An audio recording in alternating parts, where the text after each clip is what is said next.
Embedded within the Hebrew Bible is a numerology that works in the same manner as the visual symbology in naming conventions, allowing one to add context and modify plot and metaphors. And likewise, with the Greek mythos, we see the same sophistication and application. When comparing Heracles and Jacob, the number 12 jumps out as holding significance, with Jacob fathering 12 sons, the 12 tribes of Israel, and Heracles completing the 12 labors for his uncle Eurystheus, and equating them through the number 12. Each one of the 12 sons of Jacob we can identify as corresponding to a labor of Heracles.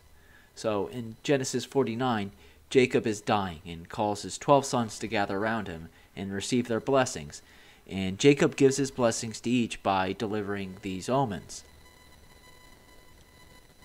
Switching over to Apollodorus' account of the legend of Heracles, his first labor is to slay the Nemean lion and bring back his skin. So without even comparing the text and just analyzing the symbols of a lion, we can make this a quick assumption that the first labor is related to Judah and his blessing. And when going in and reading Genesis 49 and then Apollodorus' version of the 12 labors, specifically the first one, we'll find that these prophetic and mysterious omens of Jacob can be interpreted through the labors of Heracles, and that the symbol of a lion, more specifically a dead lion skin, is found not just in Genesis 49, but also Genesis 37, where Joseph, the son of Jacob, is sold into slavery by his brothers, and they fake his death by covering his robe in the blood of a goat, and presenting it to their father, telling him an animal killed him, which we can imagine as the Nemean lion, both the robe brought back by the brothers of Joseph, and through the cryptic message that Jacob offers his son Judah. Perhaps the brothers of Joseph, in their ruse to fool their father Jacob by presenting this blood-covered robe, is really like the precursor or the motive behind Heracles going out and slaying the Nemean lion. Perhaps the Nemean lion is just a metaphor. So let's read from Genesis 49. Judah, your brothers will praise you. Your hand will be on the neck of your enemies. Your father's son will bow down to you. You're a lion's cub, Judah. And if you're familiar with Heracles in the tale of the Nemean lion, he kills it by suffocation. So like how Jacob says to Judah, your hand will be on the neck of your enemies, you're a lion's cub of Judah, we can imagine Heracles suffocating the Nemean lion. And reading from Apollodorus' version, and having come to Nemea and tracked the lion, he first shot an arrow at him, but when he perceived that the beast was invulnerable, he heaved up his club and made after him. And when the lion took refuge in a cave with 2 mouths, Hercules built up one entrance and came in upon the beast through the other, and putting his arm around his neck, held it tight till he had choked it.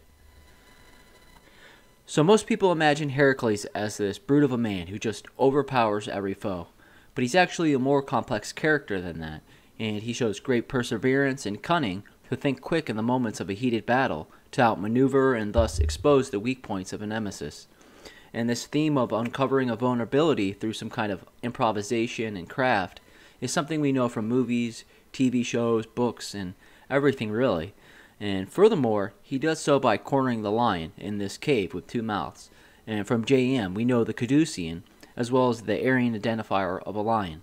So let's read further from Genesis. You return from the prey, my son. Like a lion, he crouches and lies down. Like a lioness, who dares to rouse him? So this part we can translate to Heracles bringing back the lion to Mycenae to show his uncle Eurystheus that, he has in fact completed the first labor and he's here to present this lion pelt. And the last part from Genesis is the most interesting. So let's read. The scepter will not depart from Judah, nor the ruler's staff from between his feet, until he to whom it belongs shall come, and the obedience of the nations shall be his. He will tether his donkey to a vine, his colt to the choicest branch. He will wash his garment in wine, his robes in the blood of grapes. His eyes will be darker than wine, his teeth whiter than milk. And from Apollodorus Bibliotheca, amazed at his manhood, Eurystheus forbade him thenceforth to enter the city, but ordered him to exhibit the fruits of his labors before the gates. They say too that in his fear he had a bronze jar made for himself to hide in under the earth, and that he sent his commands for the labors through a herald, Corpius, son of Pelops. So Eurystheus is amazed at the manhood of Heracles when he brings back the Nemean lion, and he presents the pelt right in front of the city.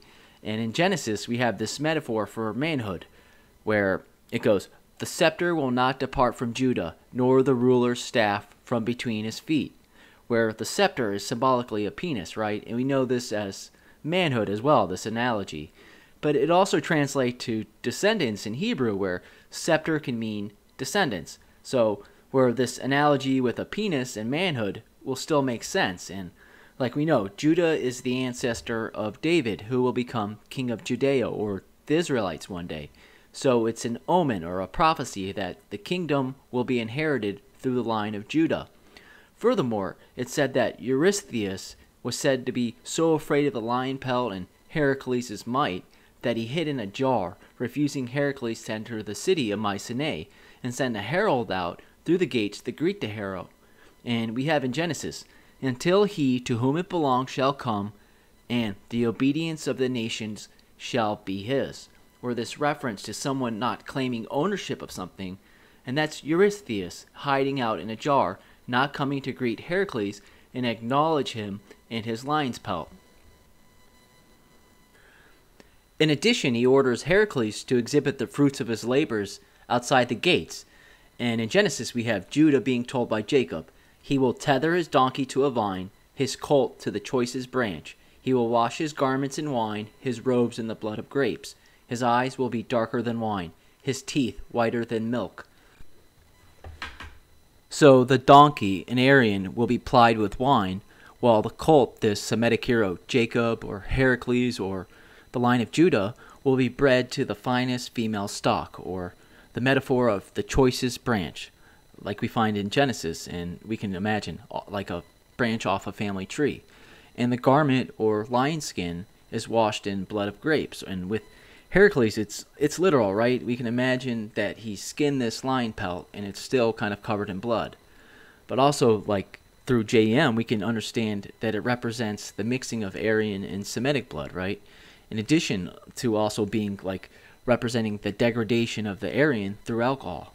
And the last line I think confirms this, where the eyes are said to be darker than wine and teeth whiter than milk, which again we can literally imagine the lion skin that Heracles is outside the gates with. But also the line, "eyes darker than wine," can be both mixing of Aryan and Semitic blood. In addition, it can be interpreted through Hebrew as dulling of the senses. And that's how Heracles or Jacob or Judah can overcome this beast or Aryan nemesis, right? The caducean that the lion is trapped in, the cave with two openings, can be interpreted through this promise of alcohol that starts off with fun, in addition to some negatives, right? But if you continue with it, it's ultimately just going to be your downfall. And going back to Eurystheus, he's like in a jar. And maybe we can imagine he's like in a jar of wine, right? And he's an alcoholic. And perhaps the lion is not even real, and it's just a metaphor. Like how Joseph, the son of Jacob, wasn't killed by a lion. They just presented this robe to Jacob covered in goat's blood as a way to cover up their role in selling Joseph to the Midians as a slave. And furthermore, perhaps Eurystheus is like Saul, who will eventually be supplanted by a descendant of Judah, right? David.